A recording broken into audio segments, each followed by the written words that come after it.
Assalamualaikum warahmatullahi wabarakatuh. Bismillahirrahmanirrahim. Tabarakalladzi nazzala al-furqana ala 'abdihi liyakuna lil 'alamin nadhira.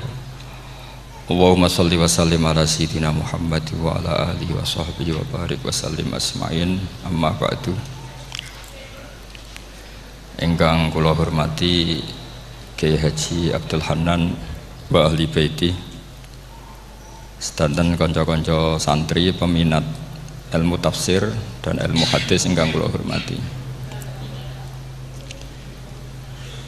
Berbicara tentang ilmu tafsir, ada beberapa ulama yang menghindari kata tafsir karena makna tafsir itu memaknai atau menduga apa yang dikehendaki Allah. Tentu itu sulit. Satu, bahwa faktanya kita sudah tidak bisa komunikasi dengan Allah karena tidak ada wahyu lagi. Sehingga dari kehati-hatian ini pernah suatu saat Abu Bakar ditanya, ma makna abban fi qaulihi ta'ala wa faqihatan wa abba. Beliau menjawab, saya tidak lagi pantas hidup di atas bumi, di bawah naungan langit, jika saya mengatakan naqulu fil Quran, jika saya harus berpendapat tentang Quran apa yang tidak saya ketahui. Itu kehati-hatian yang dilakukan Sayyidina Abi Bakrin As-Siddiq.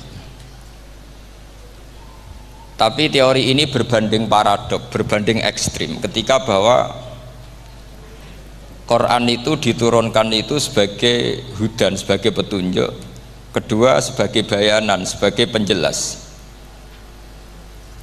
Dan ini yang saya yakini, kalau sebagai penjelas, Quran itu harus jelas sekali dan bisa menjelaskan. Dan Quran mensifati dirinya wal kitabil mubin, demi kitab yang memberi penjelasan. Sehingga dari sudut ini orang kafir pun mungkin memahami Quran. Dan menurut saya orang kafir pun bisa paham Quran.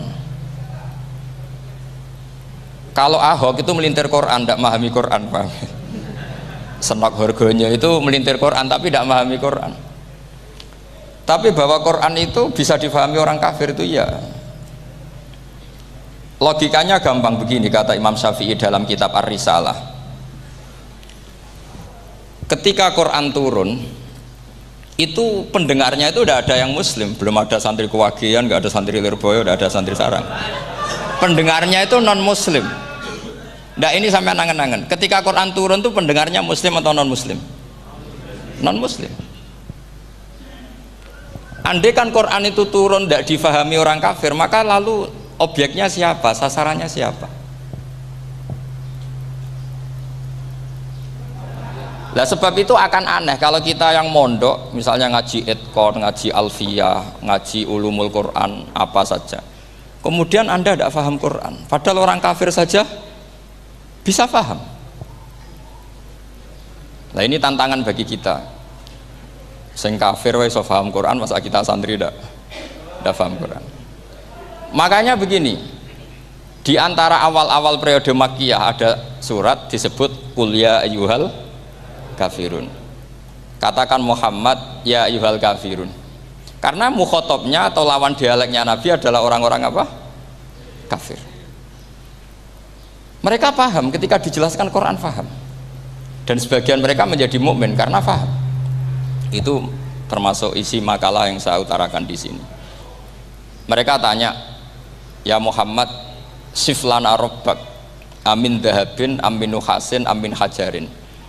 Karena orang kafir jahiliyah itu punya tren yang namanya Tuhan itu fisik. Mereka punya Lata, punya Uzza, punya Hubal. Sehingga kalau Tuhan-Tuhan kita ini dari batu Muhammad, katanya Anda punya Tuhan yang berbeda. Lalu Tuhan Anda ini dari emas atau dari perak. Turunlah ayat Qul huwallahu ahad Allahus samad. Lagi-lagi mukhatabnya adalah orang kafir. Makanya ini juga akhirnya jadi ilmu madhab, ilmu tentang firqah-firqah dalam Islam, bahwa kesalahan terbesar orang Khawarij sebagaimana yang dikutip Imam Bukhari.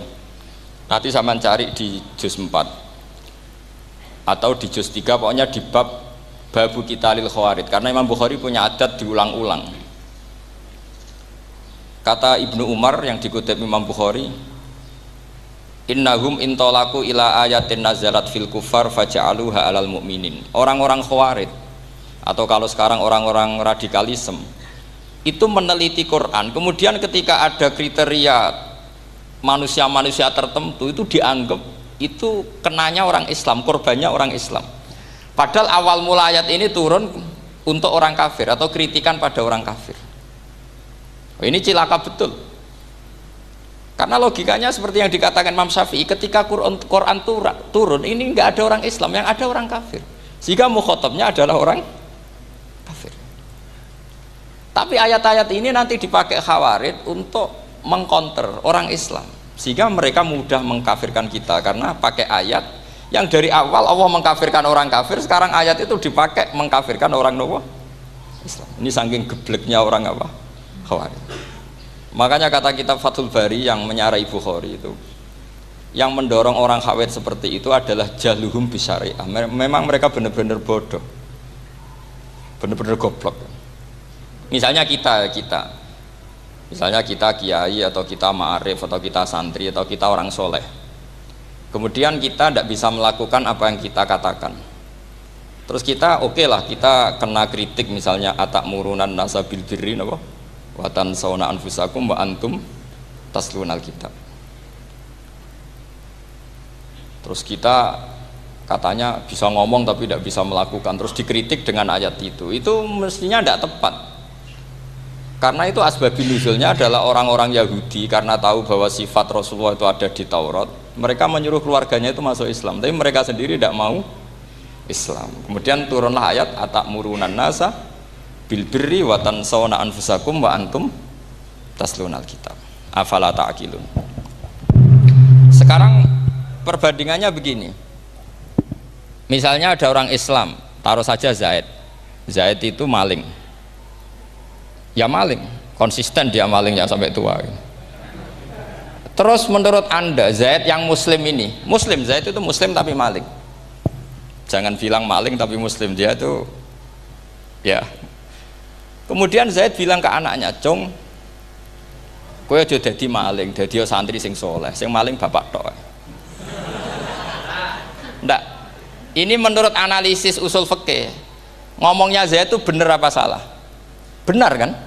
Nasihatnya ya benar, ngomongnya juga benar. Kamu tidak bisa ngeritik Zaid, kamu bisa ngomong tapi tidak bisa melakukan, tidak bisa. Fa innal amra bil ma'ruf wajib, wal qawla bil ma'ruf ya wajib, wal qawla bil haqqi ya wajib. Jadi itu hal yang berbeda. Misalnya fa innal amra bil ma'rufi wajibun, memerintahkan barang baik itu baik. Wa innal qawla bil haqqi ya wajib, mengatakan yang hak itu ya wajib. Berarti Zaid tetap kena khitab, kamu harus nasihati anak secara benar, kamu juga harus ngomong hukum secara benar. Lalu ketika Zaid ngomong hukum secara benar, cung ojo maling, maling ku dosa, cung ojo nerusno profesine bapak maling itu tidak benar. Dia berarti sudah melakukan dua kebenaran, yaitu ngomongnya benar, nasihatnya benar. Dia salah, perilakunya tetap maling. Tapi jangan karena dia maling lalu omongannya enggak salah juga, berarti salahnya malah tiga. Makanya ini pentingnya ngaji sama ulama, sama ahli usul fikih. Jadi tidak bisa dicampur adukkan. Zaid gagal dalam perilaku, tapi jangan gagal lagi di nasihat. Nanti kalau dia tidak nasihati, maka anaknya terus maling, alasannya niru bapaknya. Karena bapaknya kalau mau nasihati nanti disemprit sama santri-santri, "Pak, sampean ora oleh nasihati anake ora usah maling, sampean dhewe maling." Oh, tidak bisa, cara usul fikih itu malah yudroku kulluh la yudroku napa? Kulluh, atau bahasa populernya al maisur la yasqutu bil ma'sur. Misalnya kita sebagai kiai hanya bisa takrib, hanya bisa jurumiyah. Apa muda Fathul Mu'in cek abote. Bulet, maknane bulet. Kamu tidak boleh ngomong gini, "Cung, kowe sebagai muridku kudu nurut aku. Nak gurumu goblok tok takrib, kowe tok takrib wae." Gak oleh ngelangkai guru, gak sopan gitu misalnya. Nggak boleh gitu. Tetap kita ngomong, "Cung, kowe aja koyo aku. Kowe kudu alim Fathul Mu'in, alim Fathul Wahhab." Sama ndak bisa protes. Pak guru sendiri ndak bisa, ndak bisa. Kebenaran tetap sebagai kebenaran meskipun kita ndak kuat melakukan atau ndak bisa melakukan. Lagi-lagi ayat itu sebenarnya ada untuk kita, untuk orang Yahudi, atamuruna nasa bil birri wa tansawna anfusakum wa antum taslunal kitab. Sebab itu istidlal dengan Quran itu memang resikonya tinggi kalau tidak bagi mutabakhir, karena ya itu tadi, ini harus ada pengetahuan yang luas tentang asbabun nuzul, tentang kriteria. Nah kalau terpaksa, saya katakan terpaksa, kalau terpaksa kita iktibar itu boleh, tapi itu terpaksa, bahwa Allah mengkritik orang yang bisa ngomong tapi tidak bisa melakukan. Tapi itu secara usul fikih itu runyam, teori ini runyam sekali, fatal. Sama lihat tuh di kitab Bajuri atau di kitab-kitab fikih yang lain, ketika Shahibil Burdah atau Shahibil Bur'ah itu yang Imam Busiri itu, Muhammad bin Busiri itu, ini ku salah nama tapi kadung populer. Jadi sebetulnya Imam Busiri itu Shahibil Bur'ah bukan Shahibil Burdah, tapi kadung terkenal Burdah, kita ikut-ikutan apa? Burdah.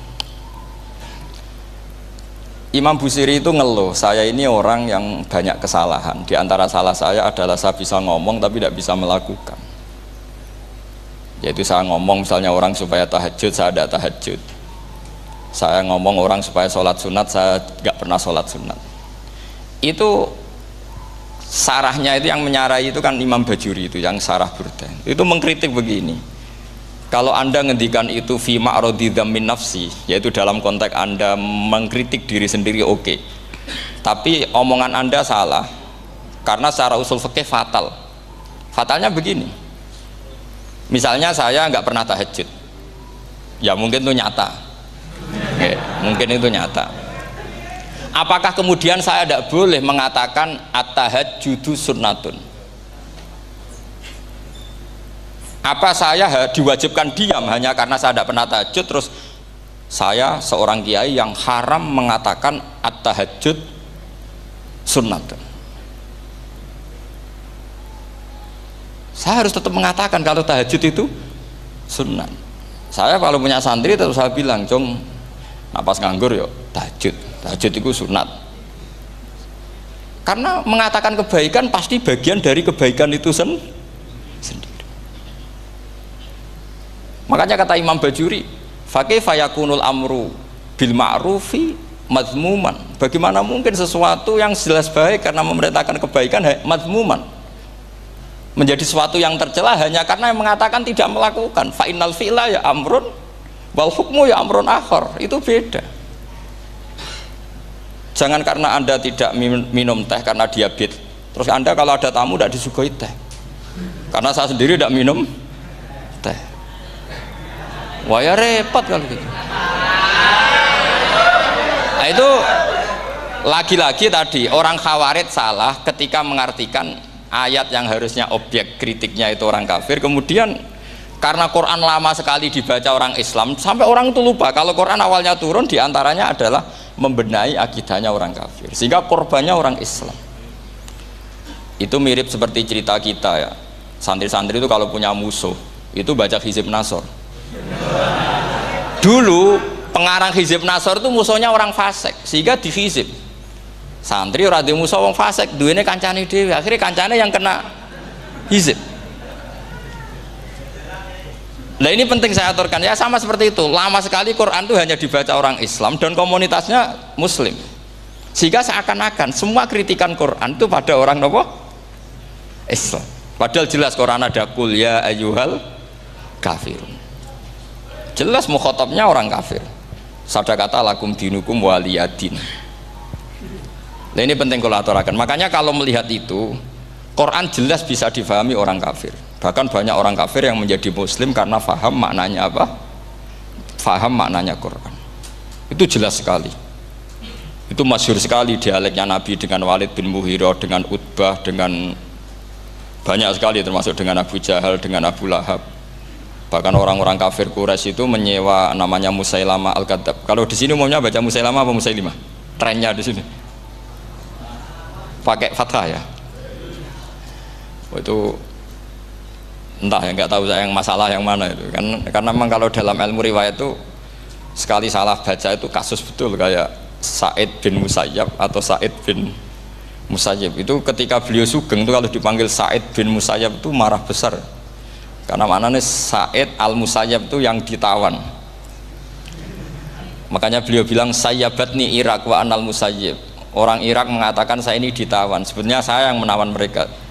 Tapi al-masyhur itu dibaca Sa'id bin Musayyab, padahal dia tidak mau dipanggil Sa'id bin Musayyab, Sa'id bin Musayyab.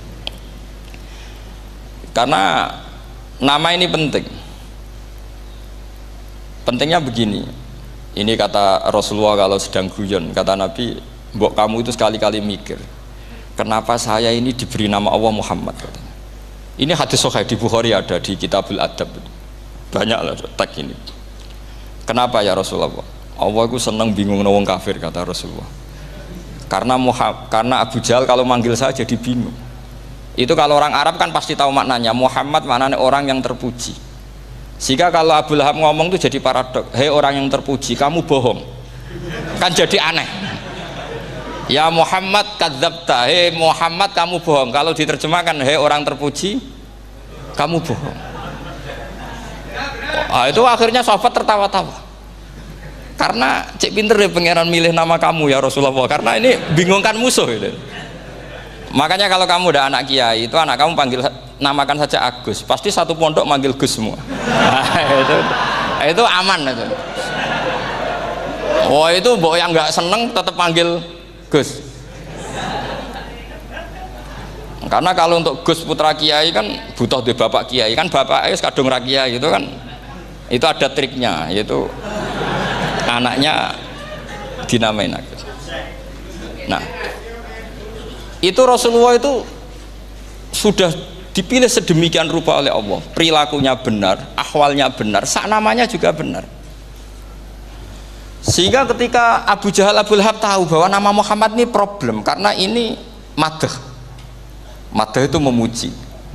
Sehingga mereka kalau mencari Muhammad tuh bilang ainal madmum, mana orang yang tercela. Terus orang-orang Quraisy tidak paham, kamu nyari siapa? Akhirnya mereka bilang, ana atlubu Muhammad, dan saya cari Muhammad. Akhirnya bilang Muhammad lagi. Nah, itu. Nah, Quran juga main di ranah nama. Sehingga Abu Jahal itu namanya kan Abul Hakam. Orang Islam dari awal memanggil Abu Jahal. Karena kalau sampai kita manggil Abul Hakam, kita akan mengalami paradok, ya Abul Hakam, hei bapak dari semua kebijakan, kamu begini kan kacau.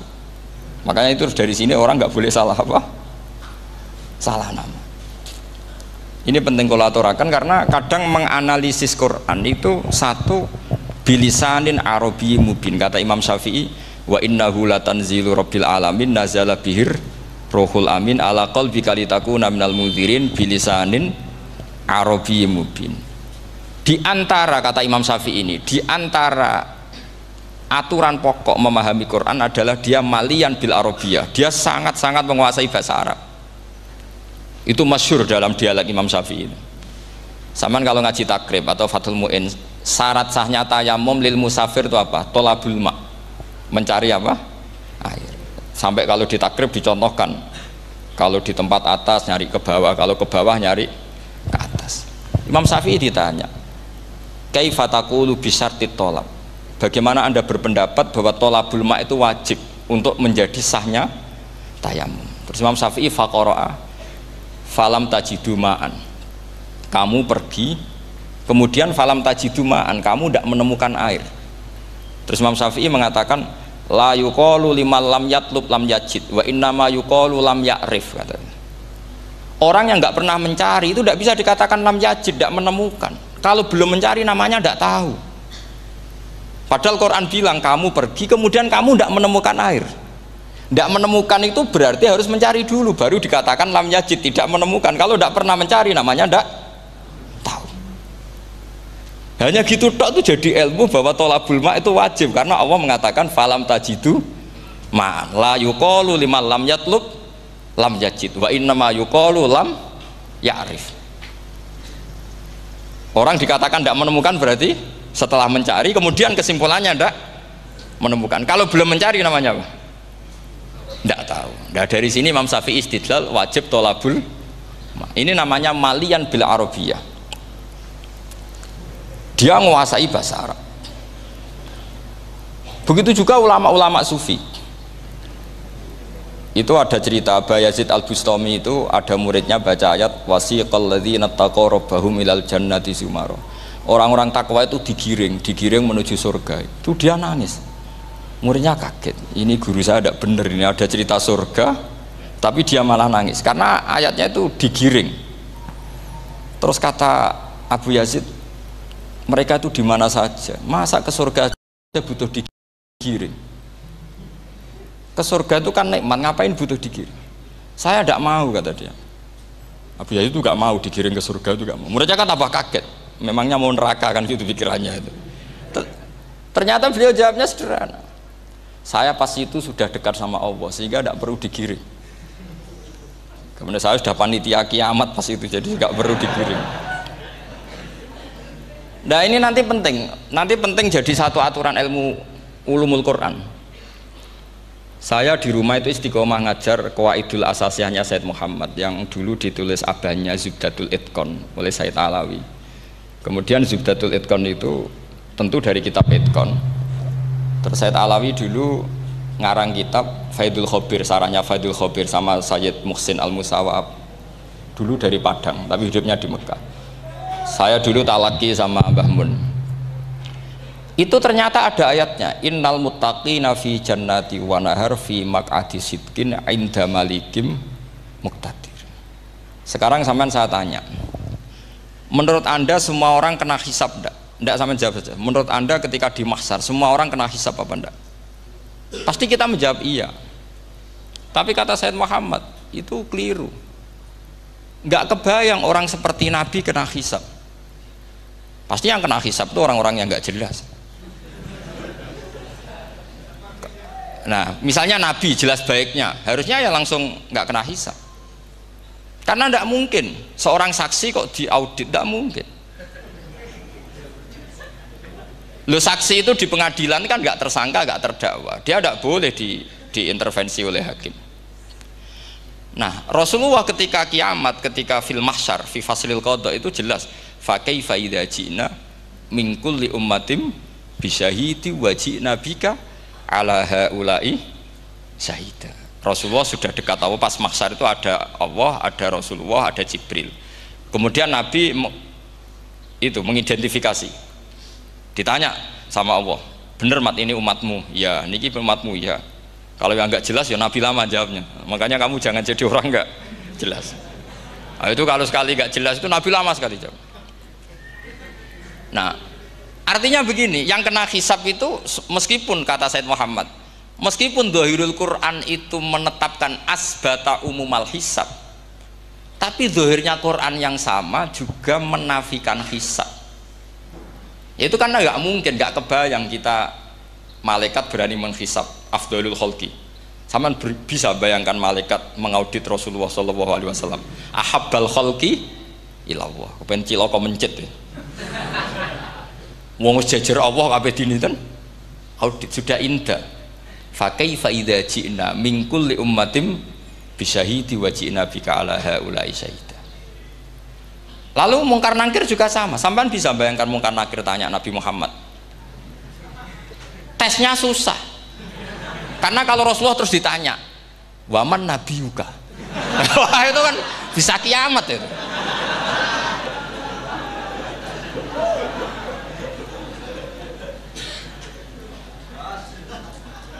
Paham ya? Makanya kata Said Muhammad, ini kan teman-teman tanya, biar carane alim tafsirnya saja, sarannya satu hafal Quran, dua hafal Sahih Muslim, tiga semua orang sudah mati, tinggal kamu yang alim. Nah, itu, oh itu mesti aman itu. Nah kalau sampean tanya saya, apa buktinya Gus kalau orang tertentu tidak kena hisab? Ya buktinya tadi misalnya innalladzina qalu rabbuna Allahu tsummas taqamu tatanazzalu alaihimul malaikatu alla takhafu wala tahzanu wa absyiru Mungkar nakir adalah malaikat penakut, membawa ketakutan. Sementara para wali ini jelas malaikat kena konstitusi. Malaikat harus mengatakan ke para wali, Allah takhofu wala tahzanu. Padahal Nabi tentu Sayyidul Auli. Para wali saja malaikat kena aturan, kamu harus bilang Allah takhofu wala tahzanu wa abshiru. Hei para wali, kamu jangan susah, jangan gentar, kamu harus gembira. Kamu bisa bayangkan misalnya mungkar nakir bawa godok, atau orang kalau dipukul ajul sak walang-walang. Kemudian kamu bayangkan si Abdul Qadir ngalami itu, Abdul Hasan Asadali ngalami itu, Abu Yazid Al Bustami. Kalau itu ngalami gitu semua, ngapain kita jadikan mursyid? Kan sama nasibnya dengan kita. Nah, Zahirul Quran mengatakan asbatal hisabah, tapi Zahirul Quran di ayat yang lain lam yusbit al hisabah. Makanya tadi umumul Quran juga ditaksis dengan muqayyid, yang mutlak ditaksis dengan yang muqayyad, yang mujmal ya sama seperti itu, aturannya seperti itu, ditafsil sama yang mufassal. Sama orang kafir yang jelas, sampean bisa bayangkan malaikat ngaudit Fir'aun, cek kurang penggaweane, jelas eleke kok di audit. Misalnya Abu Lahab diaudit, oh malaikatnya celaka mencet, berarti dia gak percaya sama pernyataan Tuhan tabat yada abi lahabiu. Malaikat kok ngaudit Abu Lahab, mungkin Gusti kula ceke nak menawi wonten api lho ki ora tau ngaji Quran tapi wong ayate tabat yada kok cek dicek. Nah yang seperti ini masuknya kategori ulaikal ladzina, sak teruse mereka yang kafir bi ayati rabbihim wa liqaihi fahabitos a'maluhum fala nuqimu lahum yaumal qiyamati wasna. Jadi ada orang-orang kafir yang jelas kena aturan fala nuqimu lahum yaumal qiyamati wasna. Jelas kafirnya ya gak kena hisab, yang jelas nabinya, jelas wasinya juga gak kena hisab. Yang kena kita di tengah-tengah. Tapi ilmu itu ikut mainstream karena semua orang bilang ada hisab, ya kita ikut-ikutan bilang, ya sudah gitu saja. Tapi kalau aslinya ya rapati percaya. Umumnya uang gerono mati ditalkin ya kita melok-melokan nalkin. Tapi kalau kadang ya gak kebayang. Piye nak wali-wali ditalkin. Makanya ada di dunia wali itu ada cerita Rabi'ah Adawiyah, itu termasuk keramat beliau itu. Kali Imam Sibawi kan dalam cerita wali kan ditanya marabbuka, ngapunten niku man mausul nopo istifham. Wah itu malaikatnya ndak pernah khataman alfiyah kan, repot. Kalau Rabi'ah Adawiyah lebih parah lagi, itu beliau tuh nangis sekeras-kerasnya, nangis terisak-isak, dia tersiksa. Ya Allah, engkau itu zat yang paling saya kenali dan harusnya semua makhluk itu kenal engkau, tapi ini hamba engkau tanya engkau itu siapa itu kan, ini orang aneh kata gitu. Karena Allah itu adharud dzahir, kata sampai Imam Sibawi silakan a'raful ma'arif. Jadi wong ora Allah wis geblek tenan dari Imam Sibawi. Imam Sibawi kan atas nama dia pakar nahwu pertama mengatakan domir paling makrifat di antara 6 isim makrifat, paling makrifat itu domir. Tapi meskipun gitu a'raful ma'arif Allah, yang paling makrifat dari sekian isim makrifat itu Allah. Artinya satu nama yang orang harus kenal semua. Makanya di antara keramat beliau ketika ditanya wong kok ora tau ngaji fikih men ngaji nahwu wae, gak tahu dia ngaji carane sesuci, carane iddah tuh gak tahu ngaji nahwu. Terus dia tanya bima fa'ala rabbuka, lalu Allah memperlakukan kamu gimana? Terus kata Imam Sibawi, ghafaroli, Allah mengampuni saya karena saya orang yang mengatakan Allahu a'raful ma'arif. Ini penting kalau aturakan. Jadi makanya kalau sampean tanya caranya ilmu alim gimana, ya satu tadi, kalau sampean masih banyak orang hidup, syaratnya kamu harus hafal Quran, hafal hadis, hafal sekian ribu hadis, hafal sekian ulumul Quran. Itu kalau masih banyak orang hidup. Kalau sudah kamu sendiri hidup, ya sudah, pokoknya isokulhu ya salim sendiri kan, nggak ada saingannya itu. Makanya kata Sayyid Muhammad, beliau mengatakan kita meyakini umumal hisab ya berdasar dzahiril Quran, kita menafikan umumal hisab bahwa hisab hanya yahtassul liqaumin duna qaumin juga berdasar dzahiril Quran. Kita percaya semua mayat ditanya mungkar nangkir ya berdasar dzahiril ahadis. Kita tidak mengumumkan teks ini juga berdasar dhahiril ahadits. Karena malaikat mungkar nakir juga malaikat. Berarti dia kena aturan kalau ketemu para wali Allah takhafu wala tahzanu. Faham sih kalau maksudnya? Ini penting kalau aturakan. Jadi makanya aspek ya, sampean bisa memulai kalau ingin jadi orang alim tafsir bisa mulai dari yang mudah saja, yang fikih saja. Makanya kata Imam Ghazali, kenapa Mu'tazilah jadi segoblok itu? Karena dia tertipu oleh umumatul Quran, oleh teks-teks umum. Dia tidak tahu mukhassisnya. Padahal setiap ayat umum itu pasti ada mukhassis. Misalnya begini ya, kalau kamu maknanya fikih saja, contoh yang paling mudah familiar itu fikih ya. Misalnya kita ngaji Quran, wal mutallaqatu yatarabbasna bi anfusihinna salasata quru. Kalau orang dicerai, itu iddahnya itu 3 kali masa nopo suci. Apakah aturan iddah seperti ini hal hadhil iddah amatun likulli mutallaqatin am li mutallaqatin makhsusah? Apa ini semua mutallaqah iddahnya pasti salasata quru? Apa orang tertentu? Ya enggak, asal dia mutallaqah pasti iddahnya salasata quru. Anda goblok, Anda salah besar. Kalau misalnya yang dicerai adalah orang hamil, iddahnya apa? Salasata quru apa watil hamli? Watil hamli. Kita butuh ayat lain, wa ulatul ahmali ajaluhunna ayyadna hamlahu. Sama seperti kita ngaji walladzina tawaffawna minkum wa yadharuna azwajan yatarabbasna bi anfusina arba'ata asyhurin wa asyra. Asal wanita ditinggal mati suaminya, maka iddahnya 4 bulan 10. Apa semuanya demikian? Enggak. Misalnya orang hamil iddahnya biwatil hamil. Artinya kalau Anda tertipu umumatil Quran, berarti Anda sama dengan menghukumi orang ditolak semua iddahnya salah satu guru. Sama misalnya orang sekarang dalil-dalil wa may yatawallahum minkum fa innahu minhum. Kalau berkawan orang kafir, maka dia menjadi kafir. Itu kan fatal. Semua nabi ya berkawan orang kafir. Karena dakwahnya memang sama orang kafir. Lo coba, andai kan sampean hafal Quran, itu sama teori itu tuh mungkin menyedihkan. Coba istilahnya Quran, wadhkur akho'at wa ila adin akhawum huda wa ila samuda akhawum. Terus semua umatnya yang kafir disebut akhawum. Akhaw itu artinya apa? Saudara. Mereka ya berkawan sama orang kafir. Makanya butuh analisis fikih untuk maknani wa may yatawallahu minkum fa innahu. Setelah dianalisis fikih, ternyata semua nabi diistilahkan wa ila madyan akhahum syuaiba wa ila adin akhahum huda. Akhaw itu artinya apa? Saudara. Kalau sampean tanya, lalu logikanya gimana? Kata kitab-kitab kan wa in kana dasarin fajanibhu suratan. Kalau ada teman buruk, jauhi. Kalau teman baik, temani. Kalau cara usul fikih gampang. Kancanan maling dosa, wong kok kancane maling. Tapi nak dakwai maling apik kan? Aku ora ngancani kok dakwai dandani, selesai kan? Ngancani maling elek, nak dakwai maling apik. Demenan rondo elek, nak didik apik kan, itu seperti itu.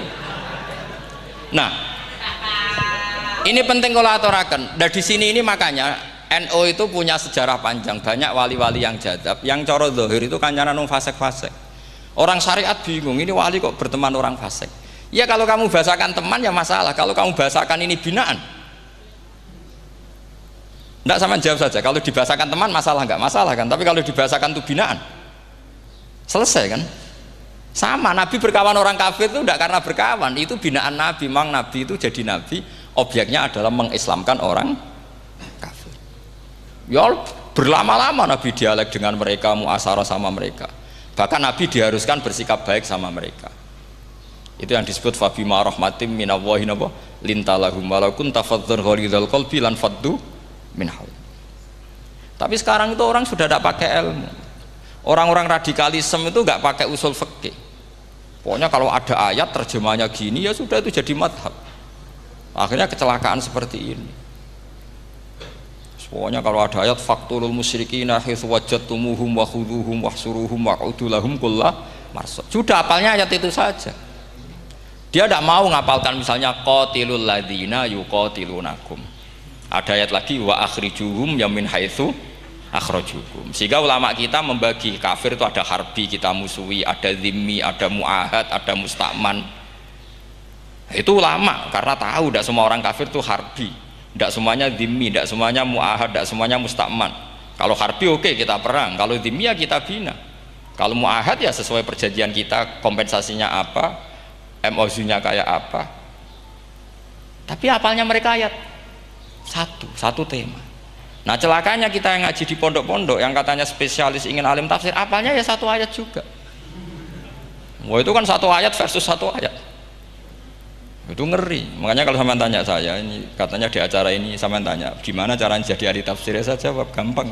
Itu hafal Quran, hafal hadis, terus hafal ulumul Quran. Ya misalnya Nadoman ya Faidul Khobir lah, kalau kitab Nasar ya minimal itu setengah lanya itkon lah, kalau nggak lanya-lanya amat ya agak lanya. Karena kitab tafsir itu gampang, teorinya itu mudah sekali. Misalnya al-ibratu bi umumil lafzi la bi khususis sabab, itu sama dengan kayak kaidah fikih.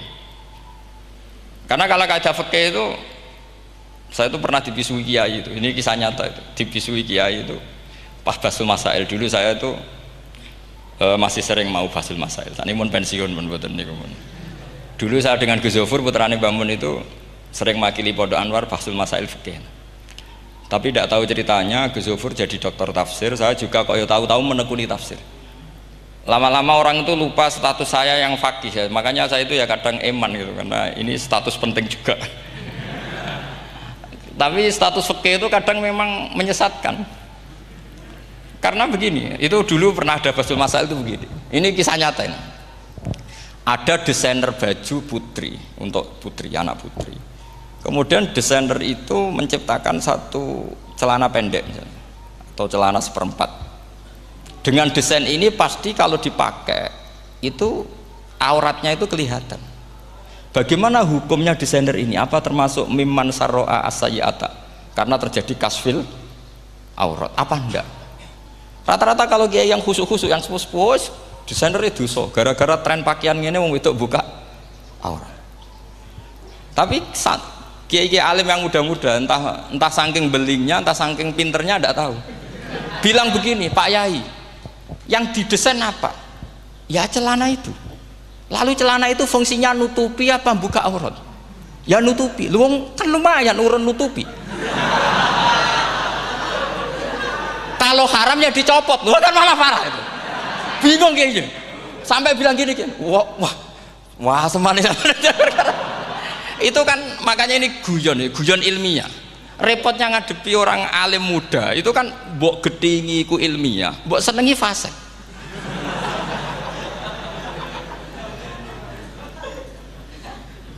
Ketika kiai yang khusyuk tadi tak tanya, kalau desainer katok seperapat, paham gitu? Kau coba yang celana dalam terlalu vulgar itu, paham gitu? Nggak, rok saja lah, rok mini misalnya, rok selutut. Sampean jangan ngeres ya, yang rok selutut misalnya. Rok selutut itu desainernya kena hukum haram nggak? Sampean jawab saja. Oh haram dari kiai sepuh, karena dengan desain itu misalnya lututnya kelihatan. Tapi pertanyaannya kayak muda saya masih ingat betul, saya tanya.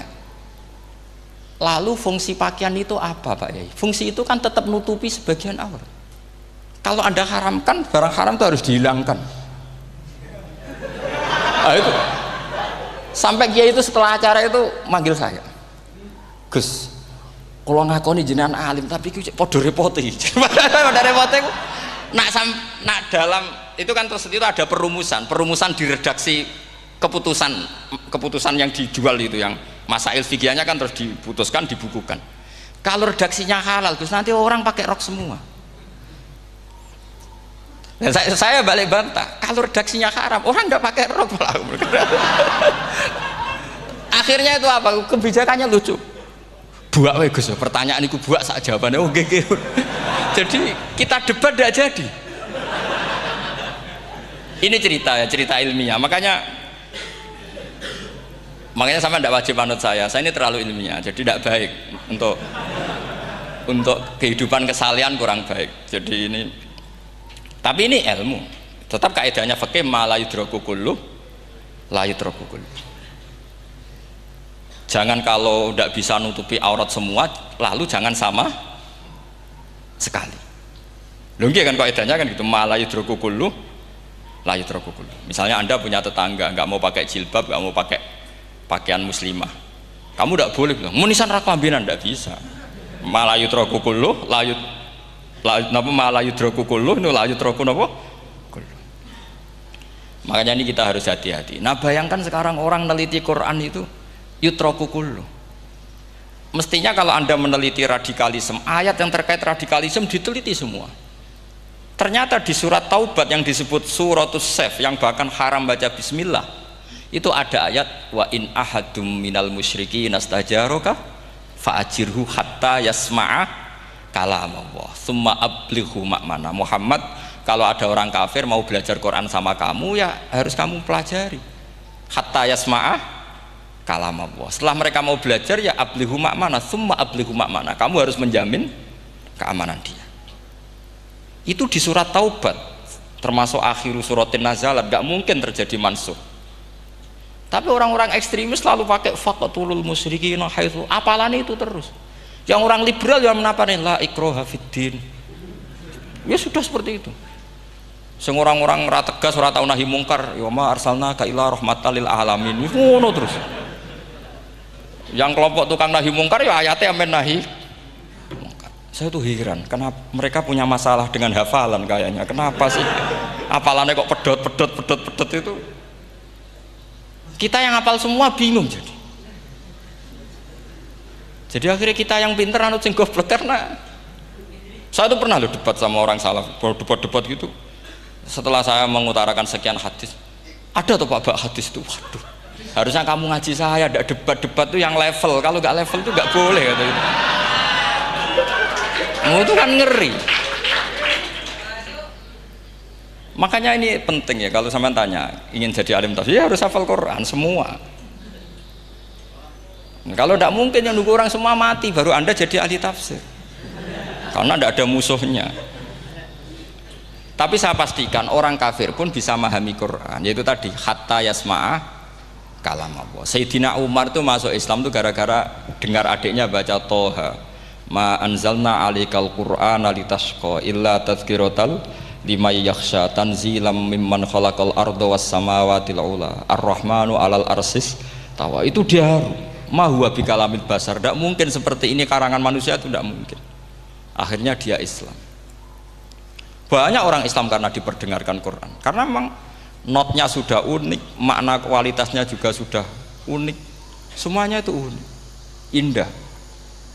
Sampai sekarang pun orang kafir itu orang paling tahu Quran. Makanya Allah mensifati orang kafir itu hasadam min indi anfusihim mim ba'di ma tabayyana lahumul haq. Sekarang sama saya tanya, orang sing tabayyana lahumul haq itu orang paham apa orang tidak paham? Mereka orang kafir itu mengingkari Quran, padahal mim ba'di ma tabayyana lahumul haq, setelah kebenaran nyata bagi mereka. Nyata bagi mereka artinya orang kafir paham apa tidak paham? Paham. Cuma mereka punya penyakit hasadam min intian. Mereka juga kalau ada ayat tentang ahkam yang memberatkan, mereka bilang i'ti bi Qur'anin ghairi hada au badil. Muhammad harusnya jangan tema itu yang diangkat, bu cari Quran yang lain yang enggak tema itu. Mereka sampai memilih tema itu karena paham apa karena tidak paham? Karena paham. Makanya di makalah saya pastikan ngaji tafsir itu gampang, karena orang kafir pun bisa. Kalau kasus Ahok itu bukan paham itu melintir, beda. Paham sama melintir itu beda. Itu diterjemah kemenang tuh jangan mengangkat kawan orang Islam, bukan ngangkat pemimpin. Ya likinya kalau ngangkat teman saja tidak boleh, apalagi ngangkat pemimpin. Fatal mana berteman sama orang salah sama ngangkat. Saman kancanan maling itu apik nak menawa nang andani. Terus ngangkat, "Hei maling ke pimpinanku." Parah mana? Parah mana? Artinya sama saja ketika diterjemah jangan ngangkat teman, sebetulnya ngangkat pemimpin lebih fatal. Itu kan mafhum awlawiyah, itu kan normal saja. Itu di Quran biasa, misalnya innalladzina ya'kuluna amwalal yatama dzulman, orang yang makan hartanya anak yatim secara zalim. Terus kamu bilang, Gus saya tidak makan kok, sepeda motornya tak gasap, tak jual. Yang diharamkan kan makan. Wah ya sarap kalau gitu. Maknanya begini, memakan harta anak yatim artinya ifsad. Ifsad itu merusak. Nak ngono ikhraq, membakar atau mencuri sama dengan makan, bal asyad, malah kan lebih apa? Lebih apa? Dasar. Jadi yakuluna di situ tuh ba'dul amsilah, sebagian contoh min wujuhil ifsad atau min wujuhil ihlak. Jangan kok karena ayatnya makan, oh yang haram tuh makan, kalau nyuri gak apa-apa. Waya fata. Itu kan sama dengan santri geblek ketika ada kiai ini, cong, kowe mbek bojomu jogeman naboi. Suatu saat istrinya lapor lagi, Pak Yai sekarang ndak naboi tapi nyadui. Karena naboi itu pakai tangan. Mereka pertama dilaporkan kiainya, Pak Yai suami saya itu sering memukulin saya pakai tangan gini. Cong jogeman naboi bojomu. Nggih Pak Yai siap. Suatu saat istrinya lapor, Pak, tetap benjut, kenapa? Kalau nak ini disadui. Mereka pikirannya, sing haram nabok, nak nyaduk halal. Wah itu kan ngajak goblok bareng. Nah masalahnya di usul fikih kasusnya seperti itu. Makanya saya ini kadang ya maliki sekali. Kadang saya itu maliki sekali. Kadang ya.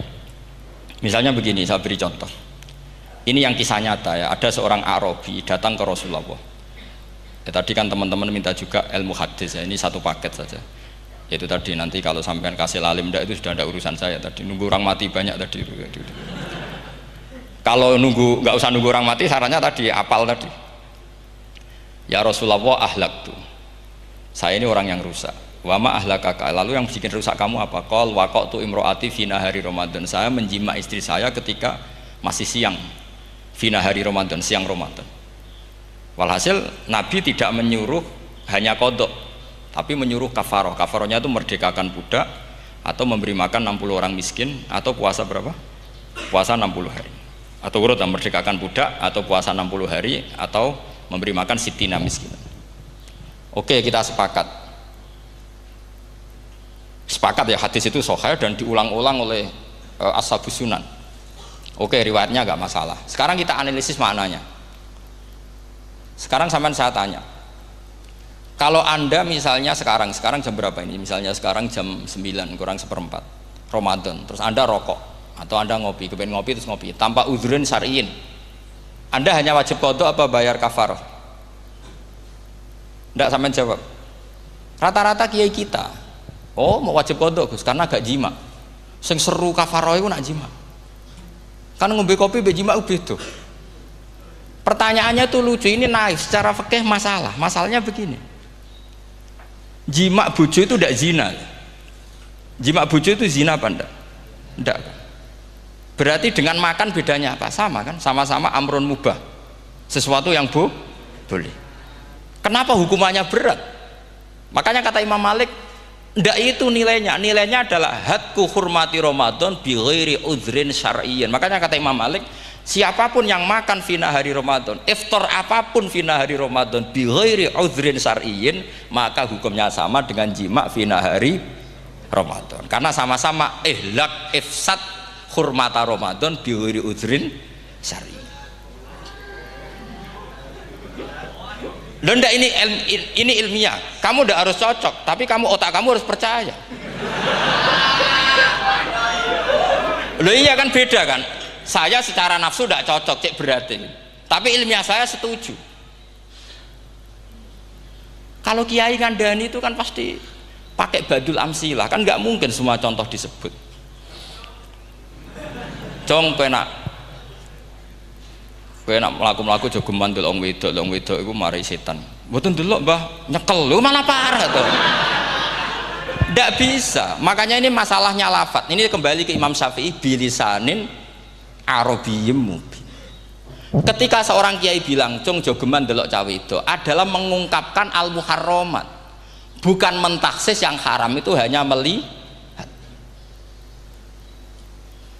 Saya ulang lagi ya, ketika seorang kiai bilang cung jogeman delok wedok sing haram, itu semangatnya adalah melawan keharaman, bukan mentaksis yang haram hanya delok. Itu di Quran normal semua, di semua lugat ya biasa. Itu kan sama seperti misalnya seorang mbah ngasih uang cucunya, cung tak kayak duit 100.000, cung gue tuku es. Terus kowe muni ngono. Nak ragu tuku es haram iki kan ngongkone tuku es. Lah kepen putumu mati kan nyeben 100.000 nggo tuku es. Ya mulai dulu istilahnya nak mbah ngekeki putu jong 100.000 nggo tuku es. Cara wong kuno. Maksudnya iku wis pokoke umume cah cilik senane es cuma nyebut. Ya sudah seperti itu. Sama seperti Quran menghentikan begini. Ini memang salate yang fikih dulu, yang pokok-pokok.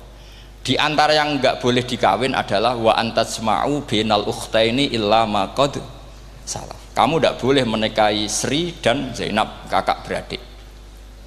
Sudah sepakat nggih?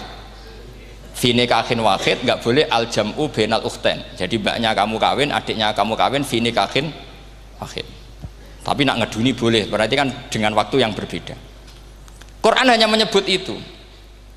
Kemudian Rasulullah zaman Sugeng itu hanya nambahi wala binal mar'ati wa ammatiha wala binal mar'ati wa kholatiha, juga gak boleh menikahi ponaan plus buliknya, baik bulik dari bapak yaitu ammah maupun bulik dari ibu disebut apa? Kholah. Kemudian ulama fikih merasa ada yang kurang, ditambahi lagi dua perempuan yang andekan yang satu itu lelaki kok haram nikah, berarti haram jam'u fi nikahin wahid. Misalnya cucu rabibahnya boleh ndak? Nggak boleh kan? Berarti kalau sampai ngumpulkan cucu dan mbahnya fi nikahin wahid juga ndak boleh. Tapi orang yang waras itu tidak akan nyalahkan Quran ketika tidak lengkap. Wa antasma'u bainal ukhtaini ila ma qad salaf, ini tidak lengkap. Yang haram kan tidak hanya jam'u bainal ukhtain, termasuk ngumpulkan cucu dan mbahnya. Karena Quran nggak mau dengan logika tidak waras, itu tidak mau. Taruh saja orang itu rata-rata mbahnya kan umur 70 tahun, cucunya umur 17 tahun. Kebayang nggak kamu nikahi sehingga adekan boleh bareng, pasti kamu milih bareng. Makanya Quran hanya bakas wa antasma'u final ukhtain, karena yang mungkin masih menggugah selera itu dua. Tapi kalau cucu sama mbahnya itu, kalau ada yang masih selera kan ya sarap itu. Tapi fikih sebagai kaidah tetap menerangkan termasuk yang haram jam'u adalah bainal mar'ati wajad datiha. Paham juga maksudnya? Artinya ketika menyebut itu tidak jaminan merangkum semua hukum, tapi ba'dul amsilah. Fa'innal akila yaktafiya bi isyaratil ba'di, karena orang kalau punya akal diisyaroi sebagian sudah paham. Ini penting kalau aturakan. Jadi ini penting. Nah bayangkan sekarang banyak gerakan-gerakan ahli Quran katanya, tapi nggak memahami ilmu usul fikih. Quran ra ono ya wis. Nang Quran ra ono cerita harame asu, nak ngono asu ya halal. Ora ono Qurane. Sing ra ono iku tekem ora Qurane, kok aneh-aneh kowe.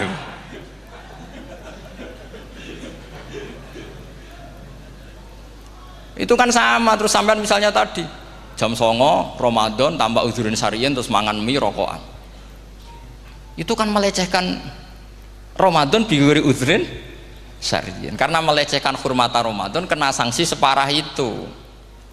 Jangan kamu terus bilang tapi Nabi hanya bilang masalah jima fi nahar Ramadan. Jima istri itu hukumnya itu tidak zina, hukumnya itu mubah, sama dengan makan. Ini cara madhab Maliki, tapi kita alhamdulillah madhab Syafi'i. Ya itu masalahnya. Berhubung itu menguntungkan sami'na wa ta'na.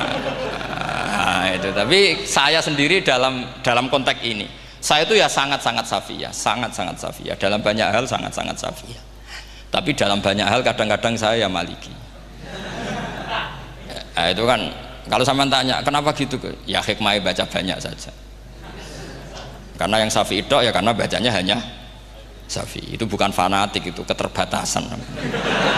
Jadi itu beda, itu namanya tidak fanatik, itu keterbatasan. Itu beda sekali. Jadi kita harus ngaji yang banyak.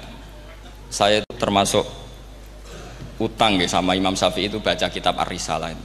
Itu kitab yang kadang satu ulama baca sampai 500 kali. Yaitu Imam Syafi'i itu dalam kitab Risalah itu begini, ini termasuk ulumul Quran yang paling penting. Muqaddimahnya begini. Wan nasu sinfani min awalil amri. Wan nasu sinfani. Ketika Rasulullah datang membawa Quran itu manusia hanya ada dua. al kuffar sing dari jenis ahli kitab dan kuffar dari jenis yang tidak ahli kitab. Bahkan tidak ada orang Islam zaman itu. Pertama Nabi jadi Nabi itu adakah pendengar yang Muslim? Kan tidak ada, semuanya ahli kitab. Makanya susah kalau Quran kamu analisis korbannya orang Islam tuh, kata Ibnu Umar tuh lucu. Dulu tuh mukhatabnya tuh orang kafir, jelas kuliah ayyuhal kafir. Ya ayuhan nasu ubudu rabbakum alladzi khalaqakum. Jelas orang kafir. Karena orang Islam nggak mungkin dikhatabi ubudu rabbakum. Makanya Imam Suyuti kalau nafsir itu ngeper ubudu rabbakum wahiduhu. Tapi kalau mukhatabnya orang Islam dawimu alal ibadah atau dawimu alat tauhid. Karena dia tahu kalau mukhatabnya orang kafir ubudu ya masih wahidu. Kalau sudah Islam kok dikhitabi ubudu mudawamah alal ibadah. Itu saking alimnya Imam Suyuti. Ini saya teruskan. Kalau mukhatabnya itu orang kafir ahli kitab, itu kemungkinannya ya dua cara mereaksi Quran, yaitu disebut lam yakunil ladina kafaru min ahlil kitabi wal musyrikina munfakina hatta ta'tiyahumul. Jadi lam yakunil ladina kafaru, jelas kafaru itu umum.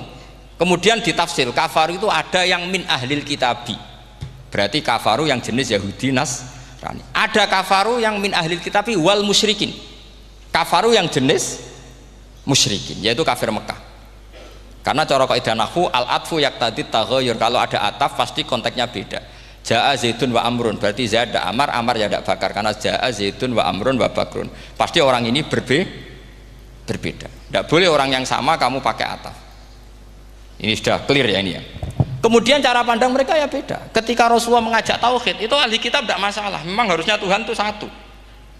Tidak masalah bagi ahli kitab. Problem bagi ahli kitab adalah Muhammad itu nabi. Itu kita nggak suka. Kalau Tuhan satu oke, tapi kalau Muhammad nabi tidak oke. Kita bisa jadi nabi, kata mereka, karena mereka merasa nasabnya sampai Ibrahim. Sementara zaman itu mereka sanksi Muhammad itu nasabnya konti, gak jelas. Ini penting kalau aturakan. Sehingga dalam konteks ini Allah menjawab ahli kitab dulu. Ini itu disebut Muhammad itu nasabnya jelas.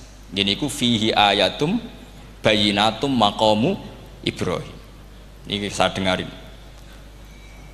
Ibrahim itu jelas pernah ke Mekah. Bukti Ibrahim pernah ke Mekah adalah jejak kaki Ibrahim di makam apa? Makam mereka, artinya buatan kuburan, buatan jejak kaki Ibrahim ketika bangun Ka'bah. Fihi ayatum bayinatum maqamu Ibrahim. Pun. Kalau Ibrahim pernah di Mekah, artinya beliau pernah nikah di Mekah. Paling tidak punya dzurriyyah di Mekah. Ini kok Ismail dibawa ke Mekah. Jelas ayatnya wa id yarfa'u Ibrahimul qawaida minal baiti wa Ismail. Ini dengarin ya. Sebab itu saking alimnya berjanji itu beliau tahu betul masalah utama Rasulullah Muhammad adalah disangsikan nasabnya.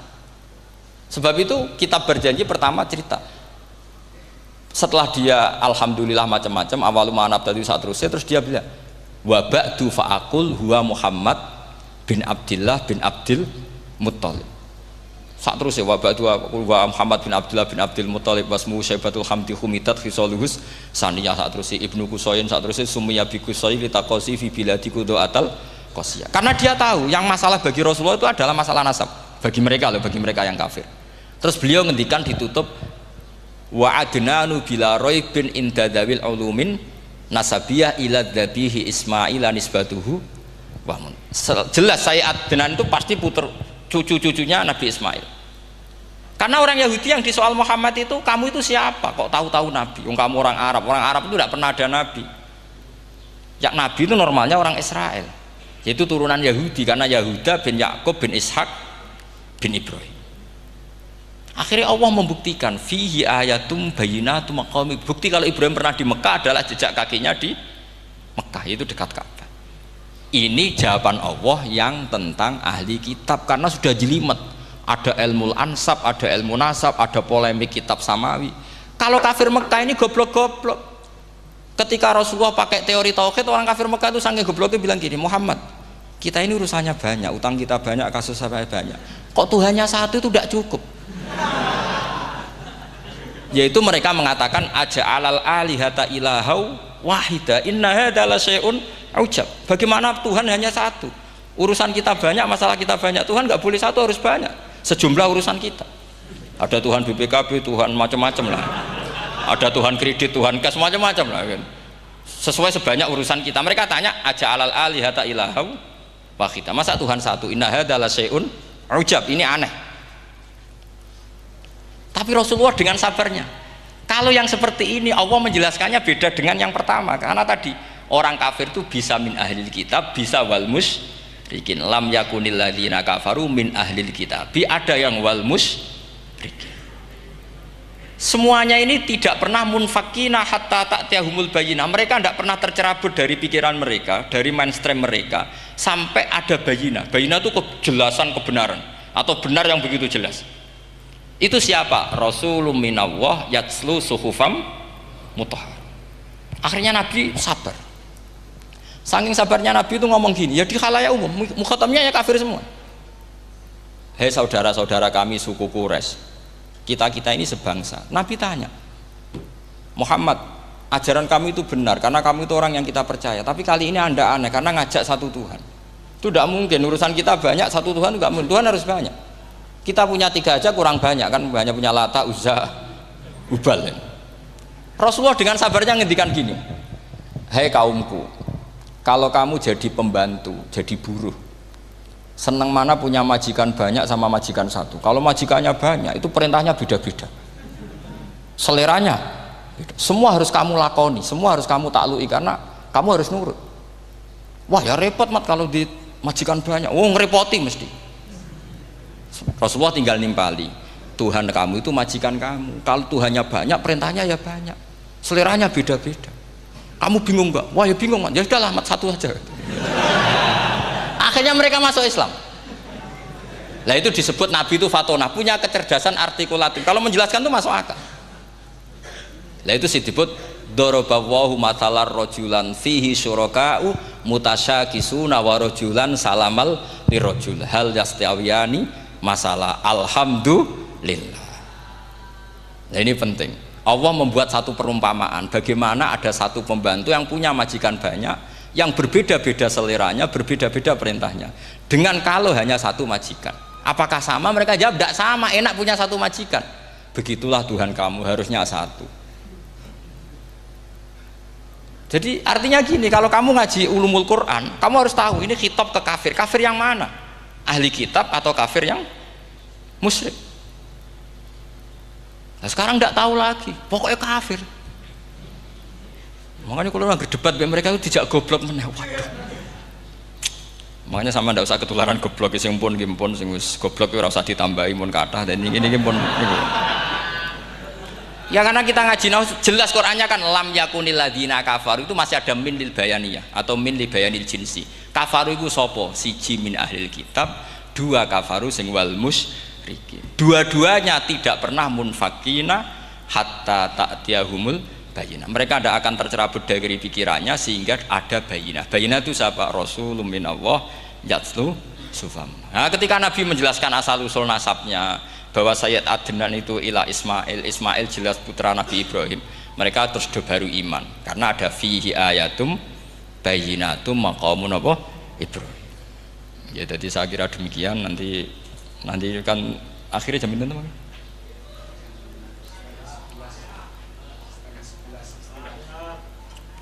Oh, ini jam berapa istiwa? Nggih, terus saya pikir niku nggih. Kalau misalnya tadi ada tanya jawab, ya tanya jawab cara ngalim saja kan. Itu lebih realistis. Karena kalau sampean iskal, misalnya saya iskal dengan ini kan malah bingung kan. Kalau kamu terkenal pinter, iskal kita gobloke. Nah wis pinter kok iskal gitu. Jadi saya niru ilmunya Abu Nawas. Abu Nawas sudah bisa pidato. Nggak bisa pidato, suatu saat dipaksa pidato sama khalifah itu. Hei para hadirin, kamu pinter apa goblok? Nah mereka pinter, mau ngandani wong pinter, terus pinter kok ngandani gitu. Akhirnya hadirin itu kan karena seneng sama Abu Nawas itu seneng. Ya sudah Abu Nawas, kalau gitu kita goblok. Aku mau mengambil orang goblok. Akhirnya terus wassalamualaikum warahmatullahi wabarakatuh. Jadi itu Abu Nawas juga bisa pidato, tapi dia tahu saja caranya menyelesaikan masalah. Jadi itu Abu Nawas. Jadi ya orangnya kacau tapi cerdas itu, makanya jadi guyonan. Sebenarnya Abu Nawas itu figur yang nyata, tapi tidak senaif yang diceritakan orang-orang di anekdot itu. Ya, beliau itu orang soleh ketika era Harun ar-Rasyid. Tapi ya tadi karena banyak cerita yang macam-macam. Ya, Abu Nawas itu, makanya ini cerita anekdot. Jadi riwayatnya nggak jelas tapi lucunya jelas. Jadi itu. Dia itu mangkel punya tetangga profesor ahli astronomi. Adik ini aku mau iso omong tok. Abu Nawas mau pinter molak-malik omong kan masyhur itu dia cerita. Hari Senin tanggal sekian lihat Abu Nawas di alun-alun mau terbang. Orang lihat semua itu Abu Nawas itu ya sudah di podium ya hanya gitu-gitu. Kok nggak mau terbang-terbang? Ya mau itu ya tidak. Wassalamualaikum warahmatullahi wabarakatuh. Yang bilang Abu Nawas terbang siapa? Abu Nawas mau terbang. Yang namanya mau itu ya tidak.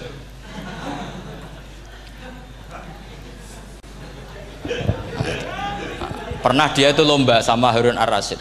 Siapa paling banyak pengunjung rumahnya di alun-alun. Harun Rasyid bikin khemah, dia bikin khemah. Tentu cerita ini bohong, yakini ini bohong. Memangnya ini bohong tenang. Makanya ini anekdot, hanya guyonan. Harun Rasyid karena dia raja itu ada apel, ada makanan macam-macam. Ya tentu pengunjungnya banyak. Batas akhir itu penilaian jam 12 malam. Abu Nawas tenang, satu pun nggak ada pengunjung, nggak ada makanan, nggak ada apa. Pas jam 12 rumahnya dia, kemahnya dibakar. Orang ke dia semua. Tit menang dia karena jumlahnya. Bahkan Harun Rasyid itu datang ke kemahnya dia. Karena lombanya kan pengumpulan massa terbanyak tit jam 12. Harun Rasyid pikirannya santri ya guys, sugoi jajan nggak mesti teko, pikirannya gitu. Abu Nawas pikirannya beda, jenis ono kebakaran pasti datang. Wes dihitung biaya khemah sama hadiahnya banyak hadiahnya. Yang ahli falak ini punya ilmu yang rasional, yang pinter sekali. Dia ilmuwan bahwa bumi itu bulat-bulat. Nah, saya lagi tren meyakini bumi flat nih, ya kacau nih. Gara-gara penjelasan sing sepihak. Ini gua nganggur. Lah wong ilmuwan kok sentimennya perkara wedi duit. Enggak boleh ilmuwan menyebut sentimen apa? Uang. Akhir bumi itu bulat-bulat. Jadi kalau Anda jalan ke timur terus nanti ke titik yang sama. Abu Nawas paham karena dia memang enggak ahli sains gitu. Suatu saat si profesor ini kemalingan, malingnya melayu ngetan. Terus minta tolong sama Abu Nawas, kejarlah maling itu. Kemana? Ke timur. Dia ngejar ke barat. Ditanya sama profesor, saya udah bilang larinya maling itu ke timur, kalau kejar ke barat nanti ketemu di titik yang sama. Jadi, akhirnya profesornya ngerti, oh ngenyek tuh. Jadi, nah khawatir saya nanti kalau santri-santri tidak pinter ilmu, terus pilihannya ilmu kayak Abu Nawas, jalan pintas tadi. Karena belajar falak jelimet, belajar faraid apa? Jelimet, ada aul, ada roh, terus semua ada masalah yang ruwet-ruwet terus. Akhirnya mau olah bicara. Ini musibah, inna lillahi wa inna ilaihi raji'un.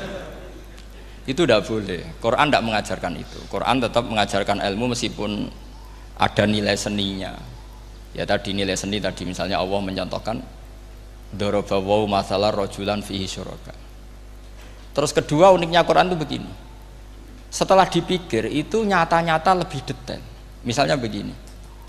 Ketika Allah mencontohkan ba'udah itu nyamuk. Itu orang-orang kafir itu bilang gini, "Ya Muhammad, Tuhan Anda kehilangan stok ilmiah. Sehingga contoh itu enggak yang dahsyat tapi sekedar nyamuk. Wong nyamuk kok digawe contoh. Mbok ya contoh itu dinosaurus, tak jerapah, tak apalah yang keren itu. Mosok contoh apa? Nyamuk. Terus Allah menjelaskan innallaha la yastahi ayyadriban apa? Masalam ma. Contoh apa saja? Apa saja itu ditafsiri ba'udatan fama fawqaha. Entah itu nyamuk, fama fawqaha atau yang di atasnya nyamuk. Maksudnya di atasnya itu fil killah atau fisighor atau yang di atas nyamuk. Yang lebih kecil ketimbang nyamuk. Sekarang saya contohkan kata Rasulullah, contoh yang kecil saja. Enggak usah bikin nyawa, enggak usah, itu terlalu mustahil. Seorang pemahat patung, terus kamu pesen, Pak aku gaekno patung gajah, mesti muni sanggup. Tak muni, Pak gaekno patung gajah ukurannya ya semestinya gajah, oke. Tapi Pak aku gaekno patung nyamuk, ukurannya ya sak nyamuk. Kira-kira sanggup apa enggak? Artinya ketika Allah gawe nyamuk itu lebih sulit ketimbang gawe gajah apa lebih mudah? Lebih sulit. Karena nyamuk yang sudah kecil, dia punya alat kelamin terus seberapa juga? Alat kelaminnya juga tetap harus ada lubangnya, terus seberapa juga? Temen saya malah ada yang cangkem elek bilang gini, lalu ya punya kuman, kumannya seberapa? Nah ini pentingnya ngaji akal. Kamu jangan hanya bilang, wow dinosaurus, jerapah, seru nyamuk.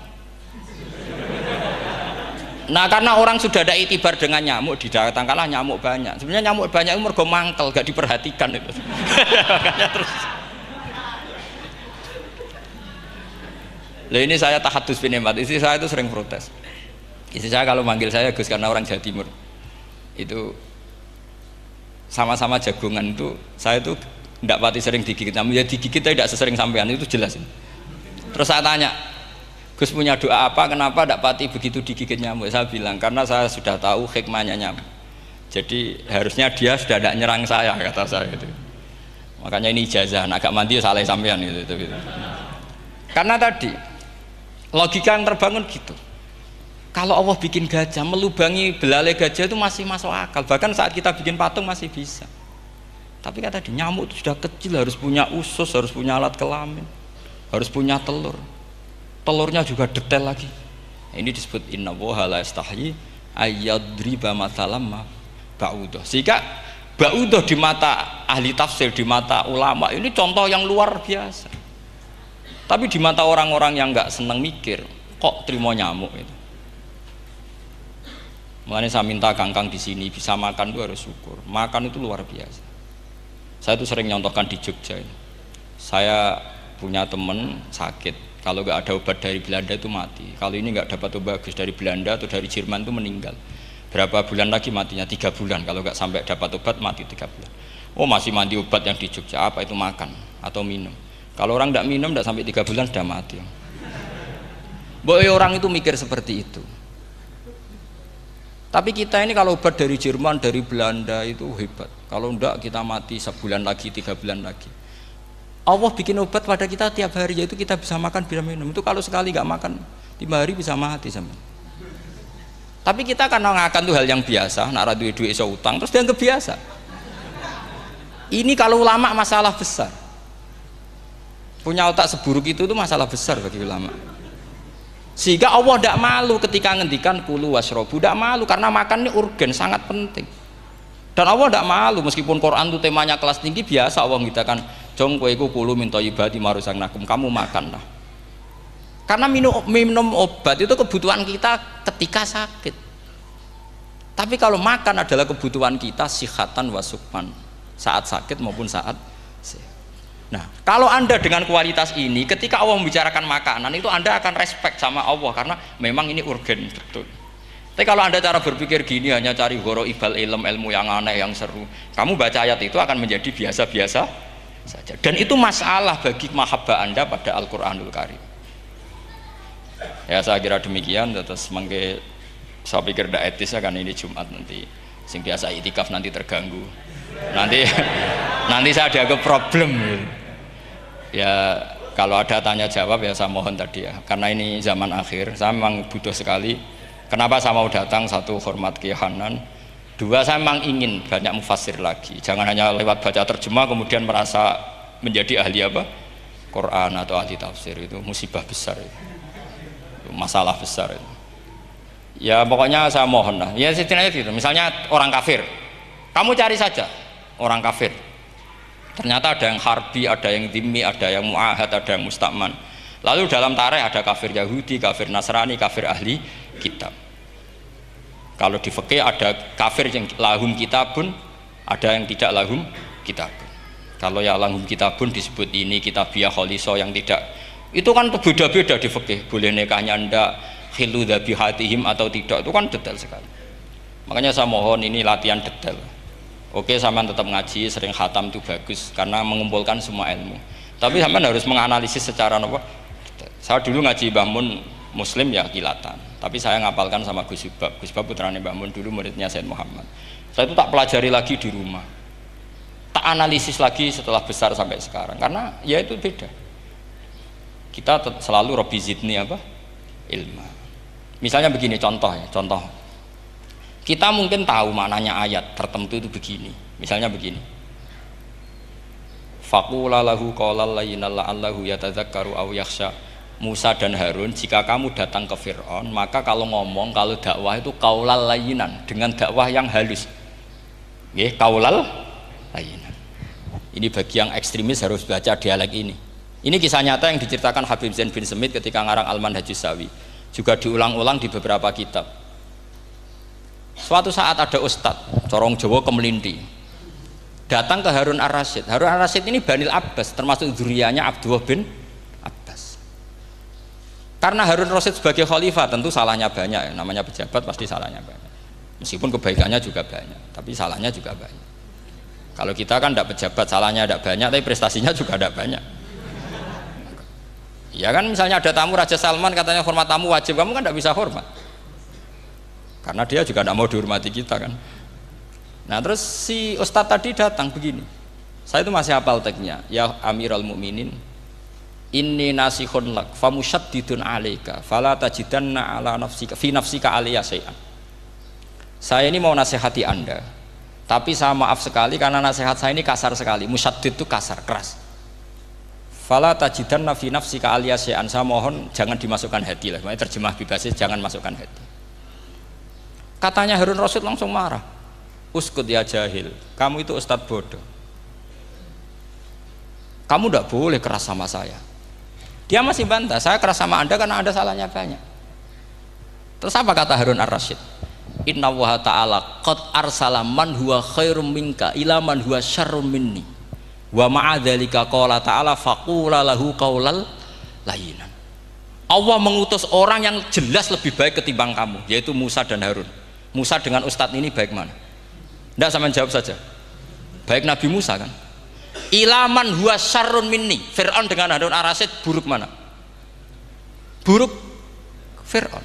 Itu saja masih dengan etika faqula lahu qaulal layyinan. Musa dan Harun kamu harus sopan. Ndak wae Fir'aun wajib sopan, ndak wae aku ra sopan. Nah ini sudah iktibar dari terjemah netral atau terjemah yang datar bahwa Allah ngutus Musa dan Harun ke Fir'aun dan Musa dan Harun diharuskan qaulal layyinan. Tapi menjadi energi mafhum yang luar biasa. Nak dakwai Fir'aun wae qaulan layyinan apa maneh dakwai padha-padha mukmin.